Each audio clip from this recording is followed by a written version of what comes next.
Toyota Prado J150 necə maşındır? Ölkəmizdə offroaddan çox şəhərdə sürülən daydayların əfsanəsi Pajero'nun qardaşı Toyota Prado'nun icmalını hazırlamağın vaxtı gəldi. Kanalda 2017-ci illə qədər istehsal edilmiş Prado'dan danışacağıq. Avtomobil 2009-2017-ci illər arasında istehsal edilmiş və 2013-də restyling edilmişdir. 2.7 və 4.0 benzin mühərrikləri geniş yayılmışdır. Dizel mühərriklər isə ölkəmizdə çox yayılmamışdır. Avtomobil öz offroad qabiliyyəti, geniş salonu, rahatlığı, öz funksionallığı və dözümlüyü ilə dünyada çox sevilir. Əgər offroaddan danışacaq olsaq, bu avtomobil ilk sıralardadır və maşında o yaxın keyfiyyəti hiss edilir. Qısaca biz ona tank deyə bilərik. Avtomobil dözümlü olsa da müəyyən müddətdən sonra mühərriklər yağ yeyə bilir. 2.7 mühərrik zəif olduğu çox gücə düşür. Həmçinin maşının dönmə bucağı zəifdir, bu da parkdə problem yarada bilir.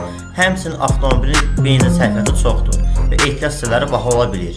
Avtopilot Azərbaycan olaraq bizim bu rəyimiz 10 üzərindən 9-dur. Bunun üçün videoların kanalı takip edib videonu bəyənməyi unutmayın. Təşəkkürlər.